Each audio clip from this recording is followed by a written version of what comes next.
é o Ariolino, a sua história, a sua bagagem corporativa, a Pontos of You e essa sua permanência no capitalismo consciente, hoje como conselheiro. Me fala um pouco do Ari e depois a gente vai falar um pouquinho mais do tema, trazendo mais o tema de hoje. Quantas horas a gente tem para falar, Ricardo? Infelizmente o Instagram nos derruba daqui a pouco. Inclusive eu vim até sem relógio, olha só. Mas a gente vai ficar sabendo daqui uns 50 minutos, uma hora, que vai ser derrubado. Primeiro, um super agradecimento a você. Você é uma pessoa querida. A gente não tem tanto contato presencial, mas é interessante. Eu senti a proximidade que eu tenho de você.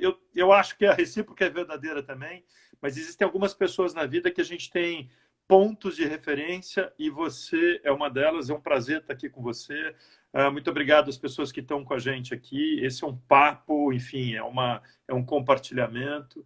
Eu acho que quando a gente fala de história de vida, eu sempre lembro de antepassados, né? Então, eu sou filho... A minha mãe é filha de dinamarquês e italiano, e que vieram aqui em função de guerra, aquelas economias que tinham na Europa. Minha mãe nasceu no interior de São Paulo, e minha mãe, por volta de 18 anos de idade, falou assim, eu vou para São Paulo, vou saber como é a vida. E encontrou, por volta de 30 anos de idade, meu pai, um amazonense. Então, eu sou mistura de amazonense, dinamarquês e italiano, que os antepassados do meu pai devem ter sido os portugueses que vieram para Manaus na época do ciclo da borracha. E meu pai também saiu de Manaus para vir para São Paulo para conhecer o mundo. E, bom, daí tiveram 4 filhos, tá? Eu sou o terceiro filho, e por volta dos meus 18, 19 anos de idade, a gente morou em Campinas, eu nasci em São Paulo, mas fui para Campinas, e eu também saí de Campinas para vir para São Paulo, como São Paulo sendo um ponto do mundo. Então, eu acho que isso, falando um pouco de antepassado, eu acho que isso já me traz... Tem alguma coisa que eu tenho refletido muito sobre isso, o porquê que eu vim para cá, qual é a razão, então traz essa necessidade de conhecer o mundo, e do lado da minha mãe, uma forma de ver o mundo de uma forma muito simples, muito assim, a vida é simples, a gente que complica, minha mãe sempre falou muito disso. E do lado do meu pai era uma pessoa com um intelecto acima da média, meu pai foi campeão paulista de xadrez, tal, parará, mas com uma dificuldade de inteligência emocional tão grande quanto a inteligência.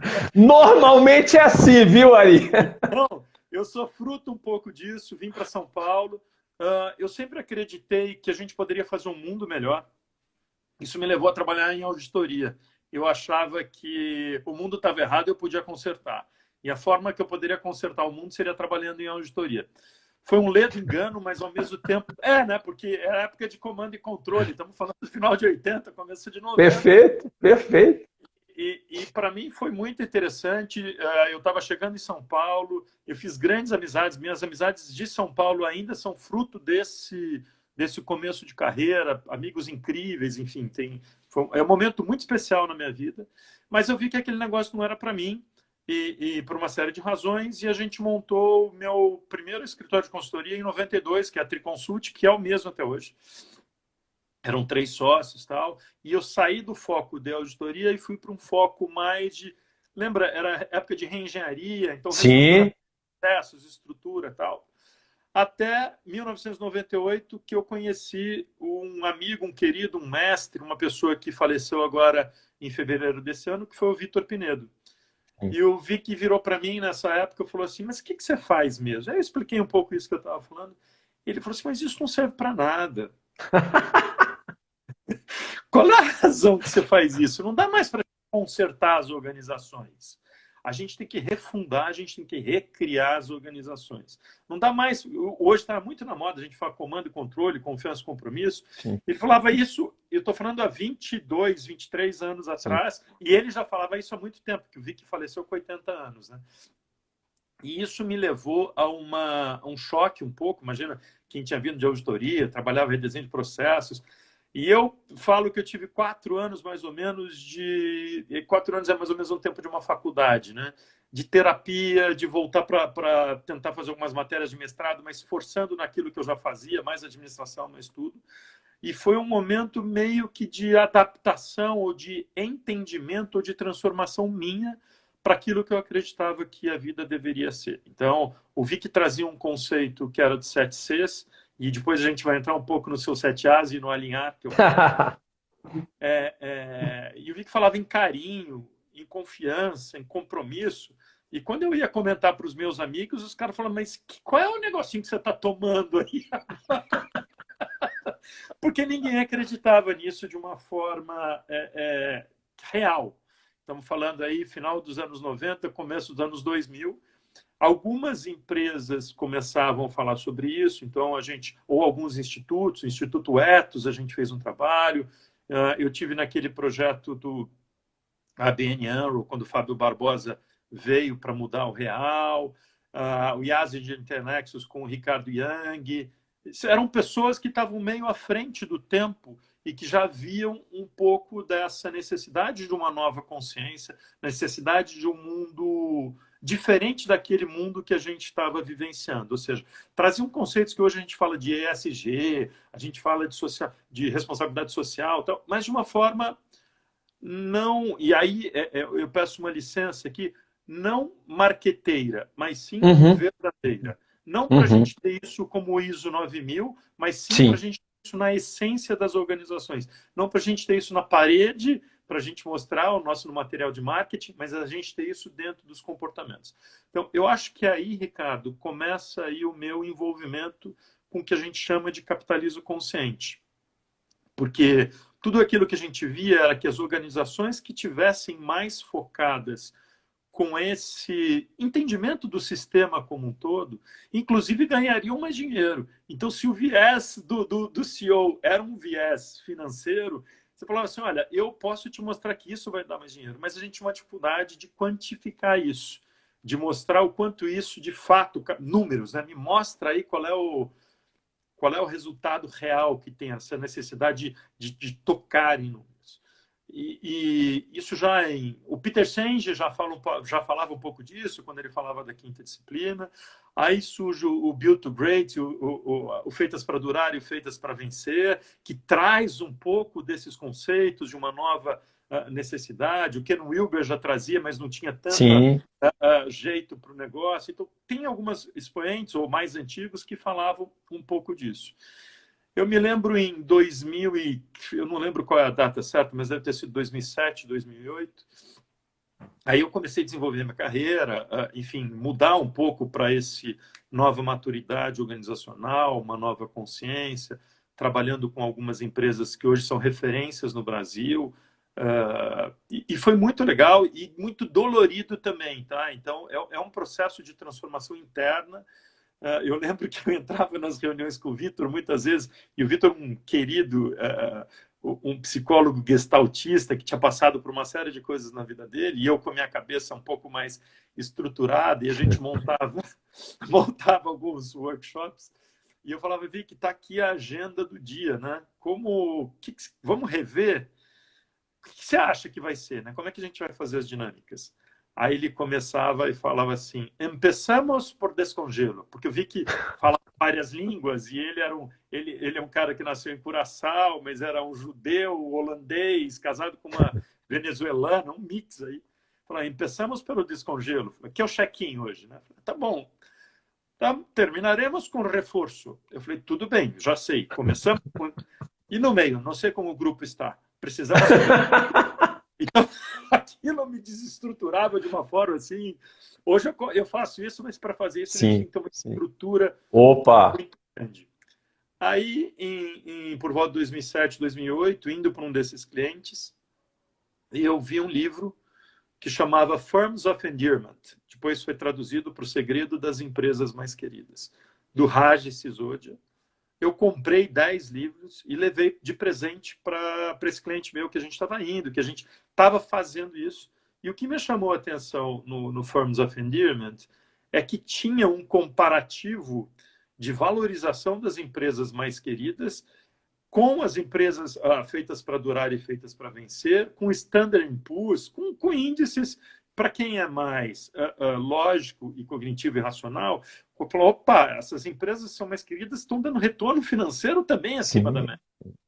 Então, para mim, ali é um marco, é importante, porque aquilo que eu falava que eu acreditava que era e estava vivenciando e tal, eu não tinha quantificado aquilo.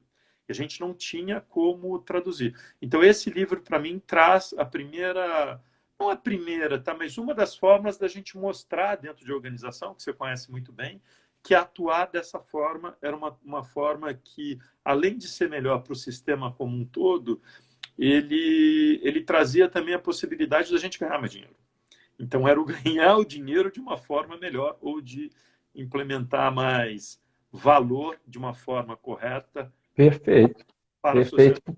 perfeito. Tem até eu não sei se você tem conhecimento do Elio Jacques, que é um psicanalista, um médico canadense. O Elio Jacques, ele fez uma formulação de 4 partes de uma equação, que a primeira parte, ele fala sobre engajamento, que tem a ver com o propósito da organização e os valores daquele colaborador, né? Não tem sentido, por exemplo, um colaborador vegano trabalhar no matador, ele nunca vai estar engajado, né? Uhum. Ele fala do conhecimento e habilidade, né, que é muito adquirido com treinamentos, com capacitações, com experiências e tal. Ele fala da questão da emoção, e aí a emoção é isso que você traz, com tantas referências que você já trouxe aí, a pessoa mais feliz, ela efetivamente, ela entrega mais, ela cria novas formas, mais eficiência e tal. E a última parcela foi a grande contribuição do Elio Jacques, que foi a capacidade cognitiva, que ele fez uma experiência aí para mais de 25 anos, com 20 mil amostras. Então, ele traçou um gráfico. É uma experiência muito bacana. E a gente tem adotado muito essa fórmula por onde a gente tem trabalhado, e há um ano e pouco atrás eu assumi aí essa liderança numa empresa, que eu já te comentei antes, né? E isso que você traz é uma chave muito importante, porque a emoção, trabalhar isso, né? Olhar para isso nas empresas, é uma forma de um capitalismo consciente. Né? Ontem, inclusive, a gente teve a oportunidade de conversar com uma pessoa, porque todo final de sexta-feira a gente faz um cafezinho online dentro da empresa. E ele lidera uma empresa de mais de 500 colaboradores, e a maior parte desses colaboradores que têm um nível mais simples, que têm uma vida muito sofrida, vieram de traumas, de uma série de coisas, ele falou assim: Ricardo, no meu negócio não tem como ser diferente. Eu criei toda uma infraestrutura de apoio a essas pessoas, porque elas não vão produzir tendo marcas tão profundas, porque ela olha para o outro ser humano já com uma grande desconfiança, como um desafio, né? Elas foram tolhidas a serem criaturas e não criadores. Então, o sistema fez com que você seja uma criatura, e não dando espaço para que essa energia de criador aflorasse. Então, o que acontece? Isso é o livro do Vitor chamado Tsunami. O que é um tsunami?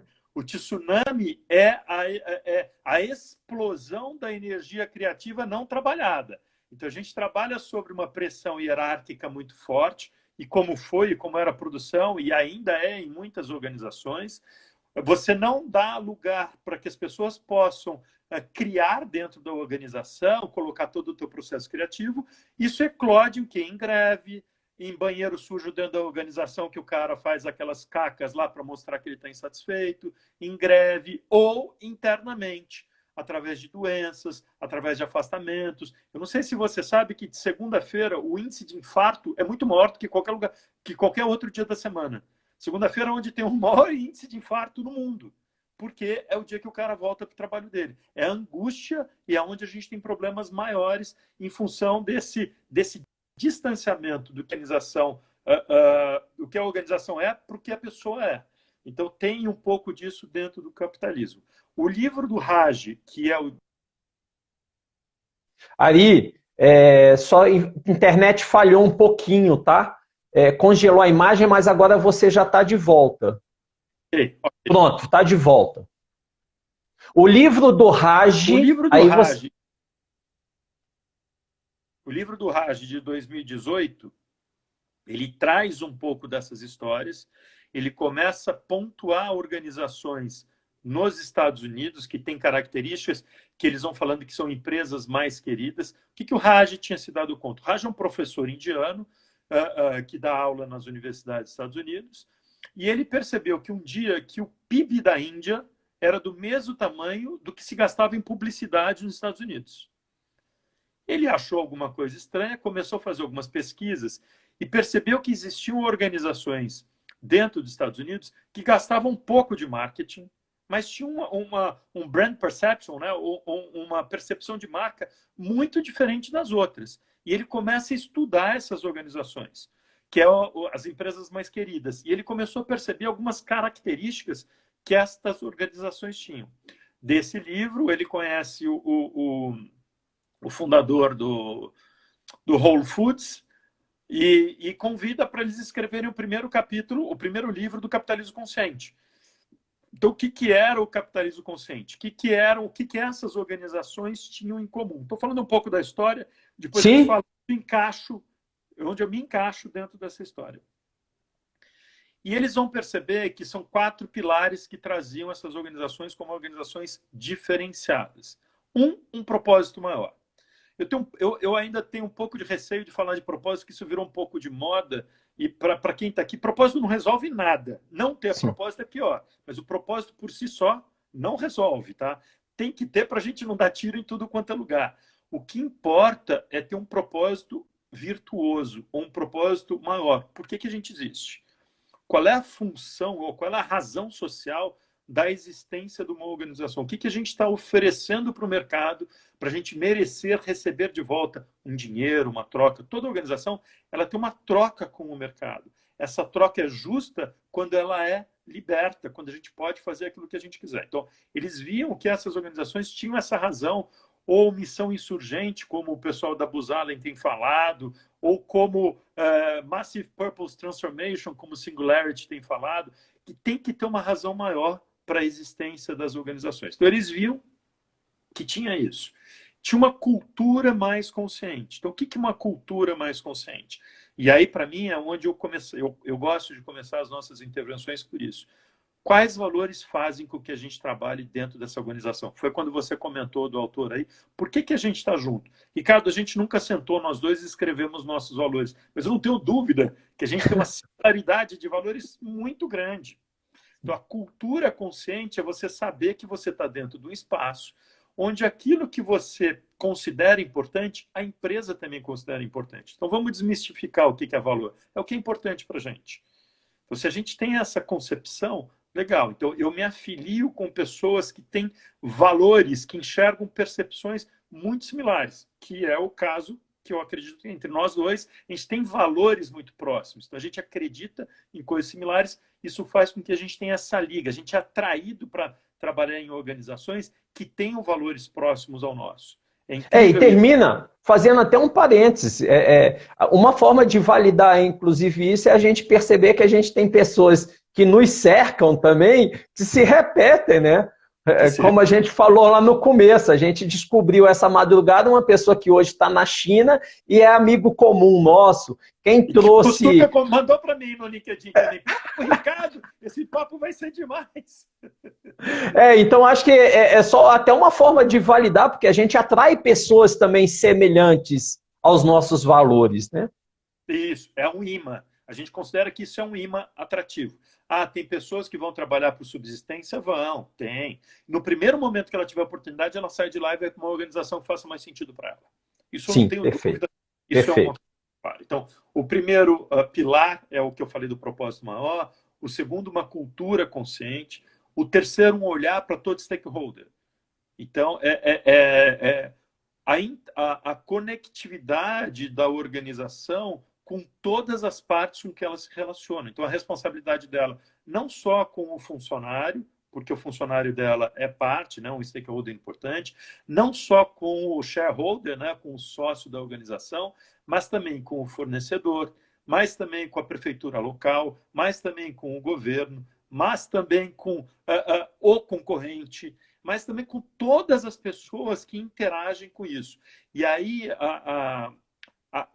Dos pontos que se trabalha quando a gente tem esse fortalecimento de toda a gama de stakeholders é o quanto as nossas ações estão afetando as pessoas que estão envolvidas no nosso negócio.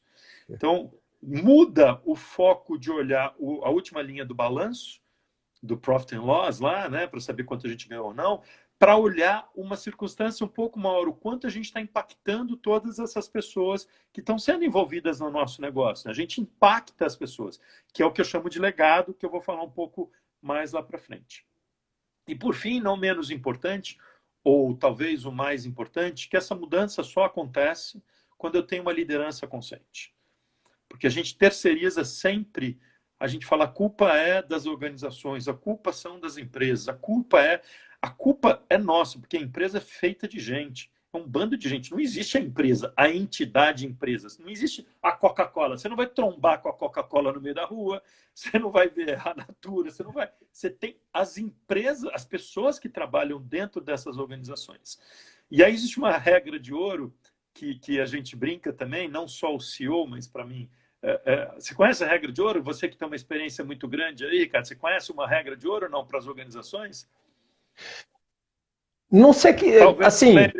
A regra de ouro é o seguinte, dentro de uma organização, quem tem ouro é que manda. Então a gente precisa procurar esse cara. Então, a regra de ouro, porque se ele não for consciente, a gente não consegue fazer nenhuma mudança. A gente consegue trabalhar com a média gerência, a gente consegue, só que na hora que vai promover a mudança, esse cara, se não estiver junto, a gente não consegue fazer essa mudança. Então, se a gente fala no processo de transformação de um capitalismo mais consciente, eu preciso ter uma liderança mais consciente. Sem a liderança consciente, nunca haverá transformação. E aí, eu falo isso com experiência de consultor, de projetos bem-sucedidos e projetos também não bem-sucedidos, em função muito do nosso desejo de que o projeto venha a ser efetivado, e você não tem a liderança tão comprometida quanto você, como consultor, tem. E isso tem muito a ver também, se a gente fizer uma analogia com o sistema solar, né? O calor vem do Sol, né?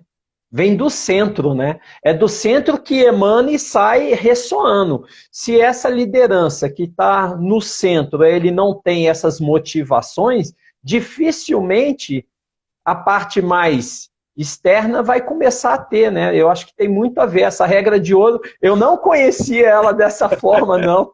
Mas eu sempre que eu trabalhei no passado com mentorias e tal, porque agora eu estou vinculado a uma única organização, eu falava muito assim, olha, se as pessoas que têm o comando, que têm esse interesse que a coisa acontece, que são os investidores, são os CEOs, tal, se elas não estiverem envolvidos, não adianta. Não adianta, não faz sentido a gente fazer um trabalho, seja que nível for, se a gente não tiver a grande mola propulsora da organização envolvida, né? Você sabe que a gente viu o manifesto nosso Capitalismo Consciente, eu entro mais especificamente disso, e o nosso é de influenciar e transformar o jeito de se fazer investimentos e negócios no Brasil. E investimento foi muito eu calcando para a gente colocar investimento. Hoje no Brasil, só para a gente ter uma ideia, 70% dos negócios são de famílias empresárias. Não, 70% do PIB é respondido por famílias empresárias, 90% dos empreendimentos por famílias empresárias. E eu estou fazendo hoje um projeto para o Family Business Network, que eu estava numa reunião ontem com eles, falando da importância da família empresária. Porque esta mudança também, Ricardo, ela não é feita pelo CEO, ela é feita por quem tem o dinheiro. Então, Perfeito. o ouro é de quem é o shareholder, muito mais do que quem é o CEO. Com todo respeito, você é CEO, você claro, sabe... Claro, sei disso. A importância da família empresária hoje, a importância da gente resgatar o quanto essa família é capaz de mudar o mundo que a gente está, de mudar o nosso mundo do Brasil. Vai lá. Eu tenho tanta consciência disso, mas tanta consciência disso, que você sabe que eu trabalho muito com constelações empresariais, né? E a cada 6 meses eu faço uma nova constelação na nossa organização com a presença dos investidores. Porque é importante que eles tenham a consciência da dinâmica que está acontecendo em todo aquele movimento de transformação que foi o que eles me contrataram. Foi para fazer uma transformação. Só que essa transformação envolve também eles, né? Porque não tem uma transformação se não envolve quem é o dono do ouro, da regra de ouro que É a você regra trouxe. de ouro. Então a gente tem que envolver, e eu tenho feito um trabalho muito grande. A minha carreira quase toda foi com empresa familiar, tá? Desde, mesmo em auditoria, eu trabalhei muito em empresa. Trabalhei em empresa multinacional, maior, mas meu foco sempre foi empresa de médio, grande porte, familiar brasileira. Então, eu tenho mais de 25 anos de experiência neste métier, nesse processo de trabalho. Aí eu vim, enfim, vendo um pouco disso, me envolvendo. O André Kaufmann, que trouxe o Capitalismo Consciente Brasil, era muito amigo do Vitor. Então, eu conheci o André já faz muito tempo. O André, o IPO, o Victor tinha sido o IPO também. E o André foi uma vez no escritório, onde você esteve lá, e o André virou e falou assim, estou indo para os Estados Unidos para trazer uma coisa que é capitalismo consciente. Nesse momento, eu estava assumindo um pouco uma direção estratégica de uma indústria automobilística, me afastei um pouco por um projeto que eu fiz fora do Brasil, enfim, uma série de coisas, e surge o capitalismo consciente no Brasil, com André Kaufmann e alguns outros empresários brasileiros, se eu não me engano, em 2013, 2012, 2013. Mas eu estava na a primeira apresentação pública do Capitalismo Consciente, me associei naquele momento, porque, para mim, o André era o presidente que eu conhecia, tinha uma série de coisas que faziam sentido para mim. Mas não continuei próximo. As agendas se distanciaram. Existem coisas na vida que, de vez em quando, Sim. a gente se distancia. Até 2016, mais ou menos, mas não me distanciei de fazer esses projetos. Então, eu me considero, dentro do capitalismo consciente, muito antes até do movimento estar existindo. Antes até do movimento mundial e do movimento brasileiro, que era a forma da gente guiar ou dirigir as formas de intervenção dentro das organizações. E por volta de 2015 ou 2016, eu vou fazer uma apresentação para um grupo de presidentes de empresa, mostrando um pouco a minha forma de ver essa nova consciência organizacional. Tinham 10 presidentes de empresa, esses grupos de presidente de empresa, sabe, que vão se reunir. E um das pessoas que estava lá dentro, que eu tinha certeza que não estava gostando da minha apresentação, no dia seguinte eu recebo o chamado do cara que tinha me convidado para fazer a apresentação, falou, olha, um dos caras que estava lá gostou muito da sua apresentação e quer seu PPT e quer conversar com você. Era o cara que eu achava que não estava gostando da minha apresentação. Esse cara é o Hugo Betlin, que é o diretor-geral, é o chairman hoje do Capitalismo Consciente, uma pessoa que foi para o escritório e o Hugo tem uma carreira super de sucesso no mundo empresarial, foi vice-presidente do Pão de Açúcar, fundou algumas empresas, trabalhou no Carrefour, enfim, é um executivo assim super reconhecido no mercado, vem da área de finanças e cambiou para o outro lado também, né, para essa consciência maior. E aí eu conheço o Hugo. E falou, o Hugo estava num processo de transição, ele também era um dos cofundadores do Capitalismo Consciente. Falei, Hugo, vem aqui, fica comigo aqui no escritório. E ele falou assim, eu não quero ficar, mas eu quero levar o Capitalismo Consciente para o seu escritório. Pode? Falei, lógico, muito bem-vindo. Então, o Capitalismo Consciente veio para o nosso escritório, tinha tido a alteração o André tinha ido só para o conselho, o Rony Mesler, que é o presidente da reserva, que é um dos fundadores da reserva, veio para ser o presidente do conselho e o Hugo veio ser o diretor-geral do capitalismo. Então, o capitalismo ficou sediado dentro do escritório e aí eu me envolvi de cabeça em todo o processo, até ser convidado agora, quando o Hugo foi para o conselho, para assumir uma das vagas de conselheiro do Capitalismo Consciente. Então, esse é o meu envolvimento dentro E é muito legal. A pandemia deu uma incrementada muito grande no movimento do capitalismo consciente. Hoje, a gente está abrindo capítulos no Brasil inteiro com embaixadores. Eu tive a honra de ser uma das pessoas que ajudou a criar um treinamento para formação de embaixadores. Então, a gente acabou de fechar a primeira turma, foram 5 pessoas que desenvolveram, e eu liderei o primeiro módulo da primeira turma. Foi um show. Primeiro que a sincronia entre os 5 que criaram a formação foi muito legal, e a gente começou a criar isso, que são difusores do movimento do capitalismo consciente. E aí hoje a gente está vendo ESG, a gente vê uma série de coisas. Nessa minha jornada, e tem uma que eu não sei até quanto você conhece ou não, você conhece a Points of View, a gente fala um pouco disso, de Points of View, mas eu criei o meu conceito que é alinhar amor a resultado. Eu não sei o quanto a gente já falou sobre isso. E o alinhar amor a resultado e os 7 As, se não são irmãos gêmeos, são irmãos siameses. Perfeito. É isso mesmo. Amor, a gente nunca teve uma conversa, e a gente vai num papo sobre isso talvez, tá, Ricardo? Eu queria um papo só para isso. Nessa minha jornada, o que eu identifiquei? Vivendo muito com o fundador de organização, falando que o que tinha muito era amor. Então, a gente tem o alinhar é um acrônimo.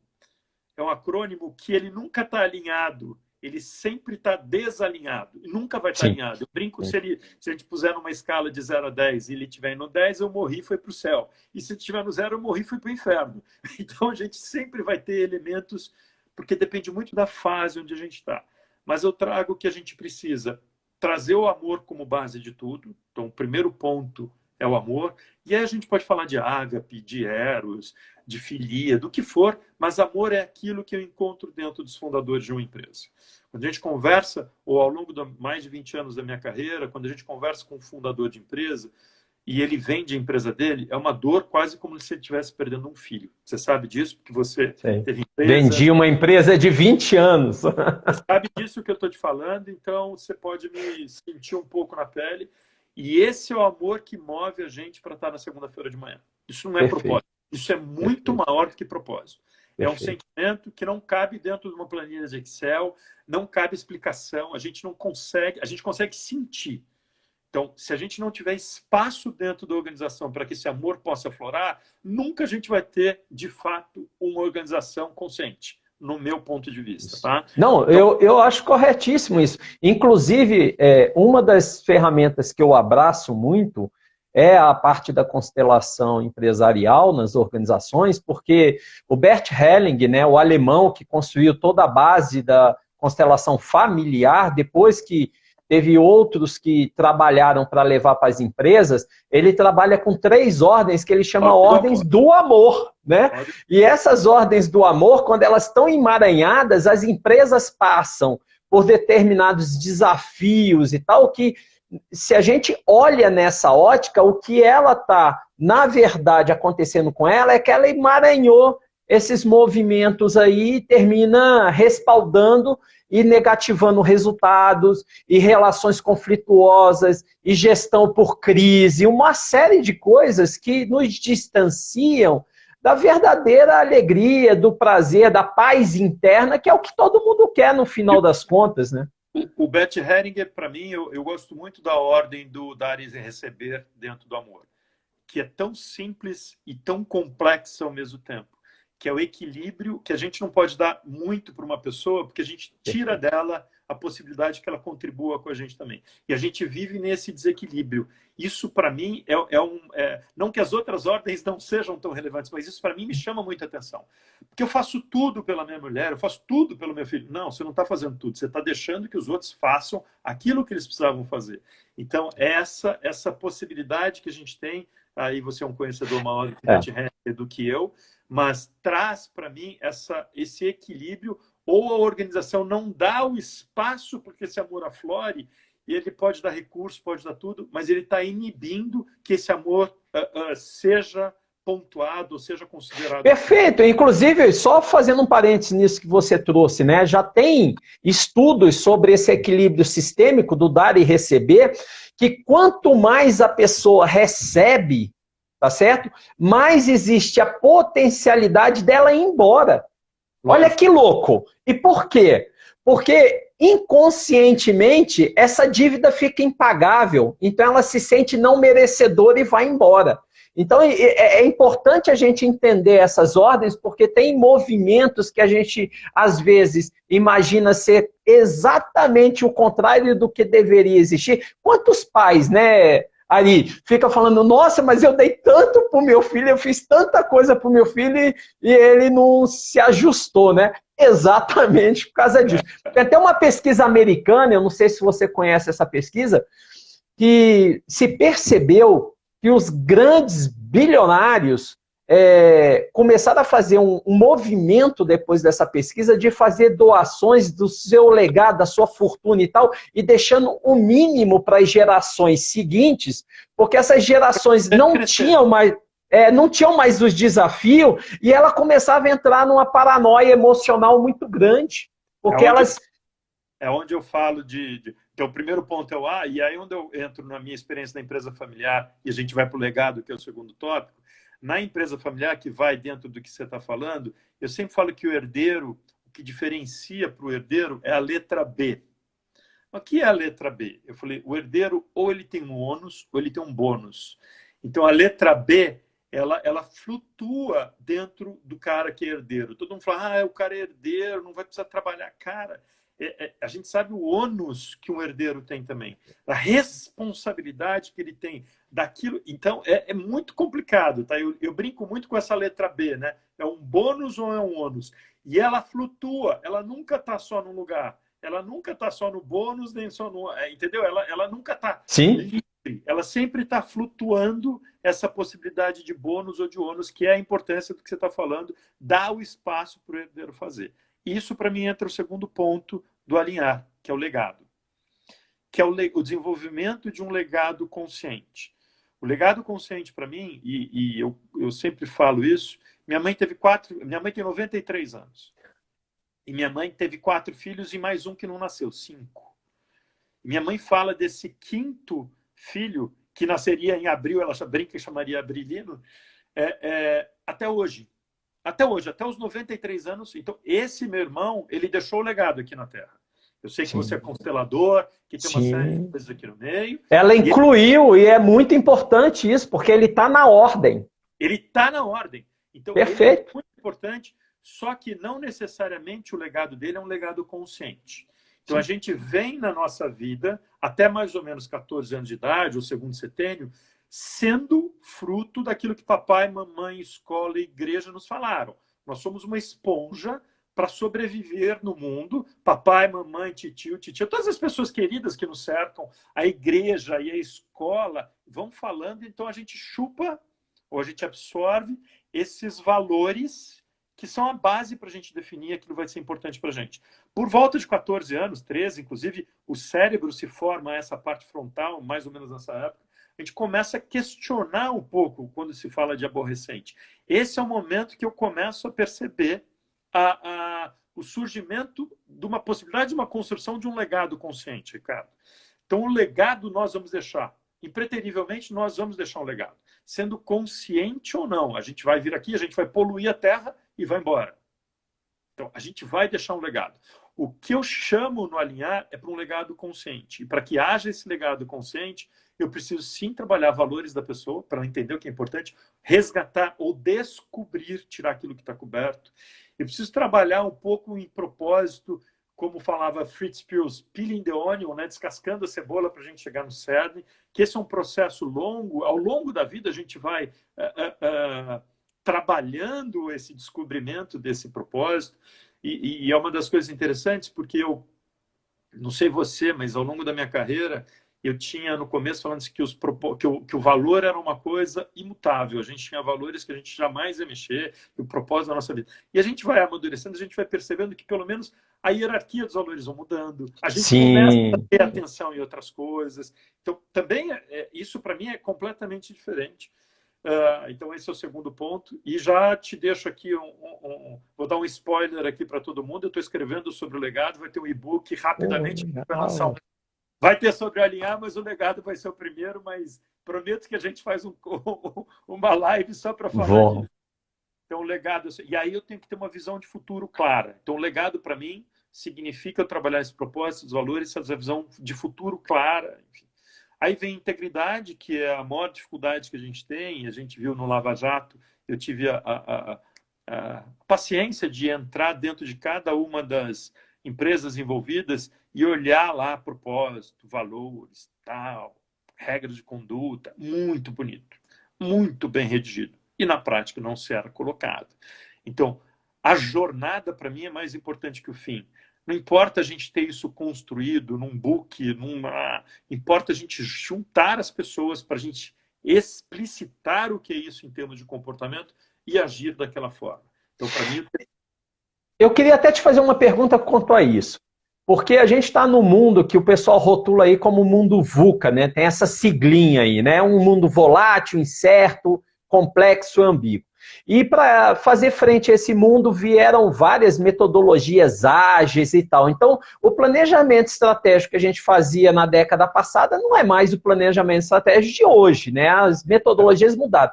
E aí, muitas vezes, as pessoas congelaram em torno de um papel, de um desejo, mas na prática, no dia a dia, se distancia muito disso.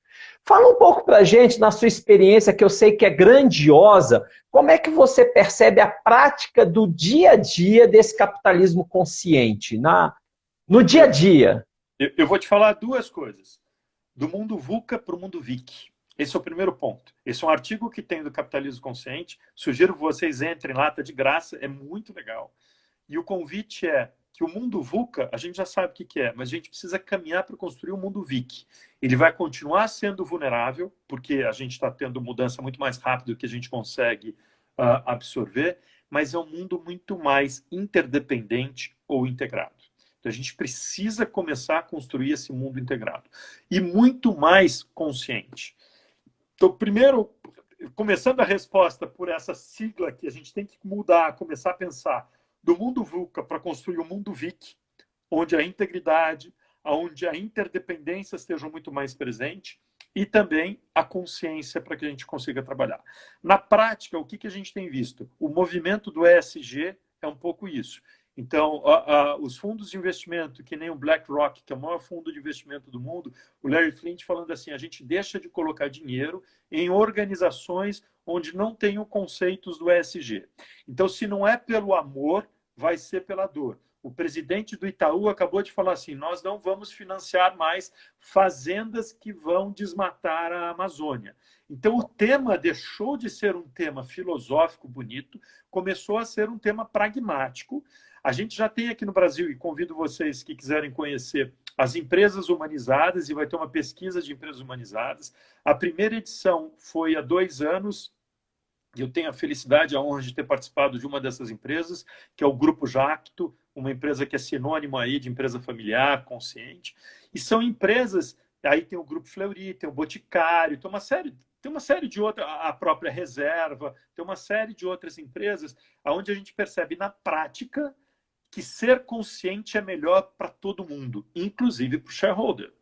Se responder, quais são as atitudes? São atitudes muito mais relacionadas ao envolvimento com todos os stakeholders. Tá? Então, a integridade é a gente falar e também fazer, que é o terceiro ponto do alinhar. O quarto elemento, para mim, é um neologismo. Eu não acredito mais em network. O que existe é net people.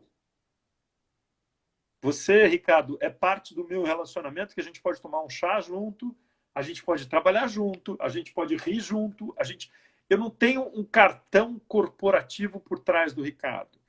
A gente Sim. pode fazer um projeto. A gente tem que ter um relacionamento entre pessoas. Aí entra a diversidade. Agora eu entendi o termo. Network para net people. Entendi. É net people, porque o network ele foi um termo cunhado. Como é que você incrementa o teu relacionamento para ter ganho profissional? Eu falei, não existe mais isso. O relacionamento não é para ter um ganho profissional, é para ter um ganho como indivíduo.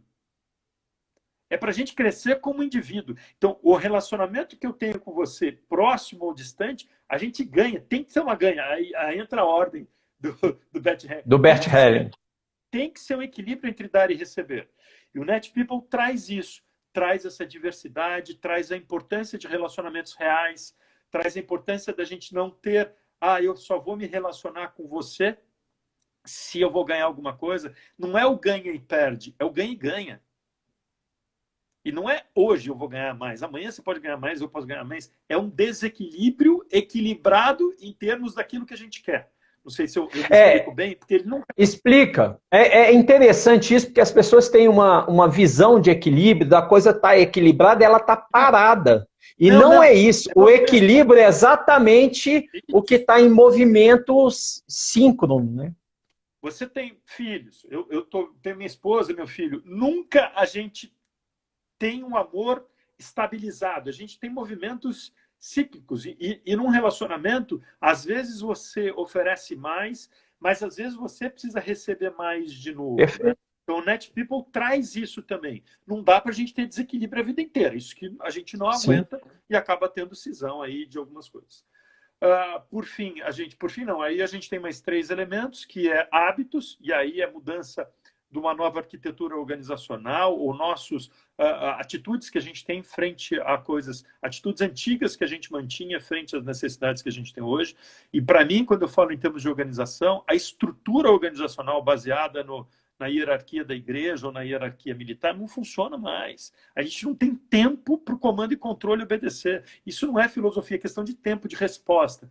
Se alguém pisar no seu dedinho, Ricardo, você automaticamente vai expulsar. Por quê? Você não tem uma hierarquia do dedinho, falar para o tornozelo, falar para o joelho, olha, veja bem, então você precisa agir de uma forma muito rápida. A organização precisa ter isso. Então, a gente precisa alterar um pouco desses processos internos. E os últimos 2 elementos são audácia, para mim, muito vinculado com o amor, muito vinculado. O amor é muito sentir. O audácia é um sentir com fazer. É a tradução do amor, e é onde a gente encontra também no fundador, que você também já foi, a audácia de fazer coisas. A audácia de eu pegar um avião e ir para Israel, buscar uma ferramenta que eu nunca tinha ido para Israel.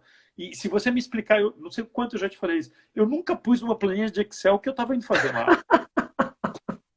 Se pusesse, talvez não ia, né? Não iria! Não tem desespero. Eu lembro nesse ponto, Ari, não sei se você conhece o Célio, da Impacta, que é uma das maiores empresas da América Latina em treinamento na área de tecnologia. Ele falou um dia para mim assim, Ricardo, quando eu fui construir a faculdade Impacta, eu contratei um plano de negócio, consultores maravilhosos, não sei mais o quê, e eles me desaconselharam. Mas, cara, eu queria, alguma coisa falava para mim que eu tinha que fazer esse negócio. Eu já sabia que o negócio não ia ser simples. Eu já sabia dos riscos ali, mas meu coração falava isso. Isso E é eu fui, fiz, exatamente. E ele tem sucesso aí, né? O Célio é um próspero empresário. Exatamente. Audácia e o último, falta o último. O último é resultado, como consequência disso tudo. E o resultado o que é resultado para uma organização? É a reflexão do quê? O que eu busco como resultado por ser dono da empresa que eu sou. No fundo, é uma releitura ou um pensamento do que é importante para mim. Então, o resultado é uma consequência desse alinhar e, ao mesmo tempo, é uma característica por si só. O alinhar não é separado, tá? Ele é como se fosse uma molécula. E eu preciso desses componentes para levar para um nível de consciência acima do nível de consciência que eu tenho hoje. Esse é o conceito que eu trago. Perfeito, perfeito. E aí, eu queria te explorar mais, Ari. Eu quero te explorar. Inclusive, pessoal, alguém que está acompanhando aí, bota a hora aí pra gente, porque eu tô sem relógio aqui, daqui a pouco cai, e eu quero extrair mais desse cara aí, porque é fantástico estar aqui. Ari, nessa parte de resultado, eu queria te fazer uma provocação, porque eu sei que daí sai muita coisa. Você fala muito da questão que não tem mais espaço para o comando e controle. Eu concordo muito sobre isso. Tá certo? Mas no dia a dia, muitas vezes a gente fica meio perdido em relação a isso. Ó, nós temos mais 6 minutos, Ari, botaram aí pra gente. Qual é esse movimento que a gente precisa fazer que não exista mais esse modelo arcaico de hierarquia das organizações passadas, muito forjadas na Revolução Industrial, para esse novo movimento onde a gente não tem mais esse comando e controle, mas a gente tem todo um desenvolvimento em prol do resultado, que é isso que você acabou de comentar. Fala um pouco para a gente sobre isso aí nos últimos 5 minutos, porque é uma oferta fantástica aí para o público. Quando a gente vai para Maslow, quando a gente vai para Barrett, quando a gente vai para os grandes pensadores, e aí eu vou de novo provocar, Ricardo, que você fez muito bem em trazer um livro, a gente tem que fazer a nossa tropicalização desses caras. Quando eu vou para Maslow, que é o mais comum de todos, ele fala na autorrealização, 1% que ele fala da população autorrealizada, eu não acredito, acho que é 0,01% da população. As características de uma pessoa mais madura ou mais consciente são as características que a gente vê as organizações pedindo. Então, eu quero pessoas mais criadoras, o Ruther também fala, criadores e criatura. Eu quero pessoas mais éticas. Eu quero pessoas que assumam mais responsabilidade. Essas características que a gente vê como demanda para esse novo mundo são características presentes em pessoas que têm um nível de consciência maior. Só que a gente não consegue dar pulos de consciência. É um gradual para o desenvolvimento de consciência. Então, o desenvolvimento de consciência não é através de treinamento. Não adianta eu sentar dentro de uma escola e ter aula de responsabilidade social, aula de capitalismo consciente, aula de... Não é. É abrir espaço dentro das organizações onde a pessoa possa aumentar a confiança em si, trabalhando em coisas que fazem sentido para ela. Possa aumentar o comprometimento dela quando ela trabalha na definição do propósito e valor da organização dela. E ela percebe que ela tem um link entre ela e o propósito e o valor da organização. Então, se eu não tiver, eu estou falando rápido porque a gente tem pouco tempo, essa percepção de dentro de uma empresa que o que eu faço é significativo para mim e é significativo para a empresa. E se eu não tiver dentro dessa empresa o espaço para que eu possa criar isso, eu não vou ter nunca essa mudança do confiança e compromisso, essa mudança do comando e controle para confiança e compromisso. E, por fim, eu lembro uma coisa que aconteceu há uns 15 anos. Eu estava entrando numa empresa da indústria automobilística aqui no ABC de São Paulo, aqui próximo, e tinha um outdoor lá que era assim, CRI, inove, não sei o que lá, e no lado direito tinha um outro assim, estamos implementando Seis Sigma. E eu falo, como é que o cara vai criar? Que pressupõe erro, pressupõe ousar, arriscar, e eu na frente, isso é fato, eu devia ter tirado uma foto, naquela época eu não estava com o celular para tirar foto, e na frente estamos implementando o Seis Sigma, ou seja, assim, não erre, 5 processos, não é nada contra o Seis Sigma, tá? Mas sim, é a sim. cultura que a gente tem de choque entre que você pode criar, mas desde que você não erre. Então, esses conflitos, para mim, Ricardo, ainda tem um tempo para que a gente consiga aceitar um pouco mais, e ainda dentro da pirâmide de comando e controle, o cara que está no comando hoje subiu a escalada pisando na cabeça de quem estava embaixo. E é muito difícil, ele se sente ameaçado para as pessoas que estão abaixo dele. Tá? Muitas das pessoas se sentem, então não abre o espaço para isso. Perfeito, e ele não tem esse repertório, né, Ari? Ele não tem esse repertório, ele tem que aprender, né? O que ele tem de conhecimento acumulado não faz parte desse legado, então ele também tem que aprender. Mas não é o aprendizado de cabeça, é o aprendizado de coração. Sim, aí sim. A gente volta para o amor. Perfeito. Não é fazer... E aí a gente tem algumas cerimônias que a gente já viu, e cada um na sua, aonde você resgata um pouco dessa possibilidade de você ter o sentimento ou entrar com esse crescimento através do sentimento. Porque o crescimento cognitivo, não precisamos, a gente está cheio disso. A gente está vivendo um momento que o conhecimento está disposto para todo mundo. O que a gente precisa é começar a voltar a ter espaço para a gente poder sentir, onde a gente cresce com a mamãe falando assim, faça o que você ama, mamãe te ama, tal. E quando você entra numa empresa, você fala assim, amor aqui é proibido. Então, aí geram as esquizofrenias, né? Corporativas.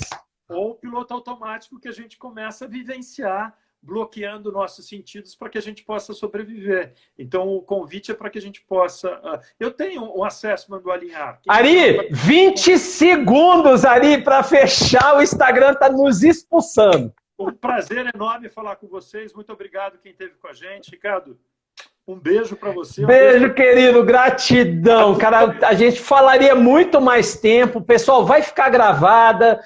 Compartilhem, porque capitalismo consciente é o que a gente precisa hoje semear. Valeu, Ari.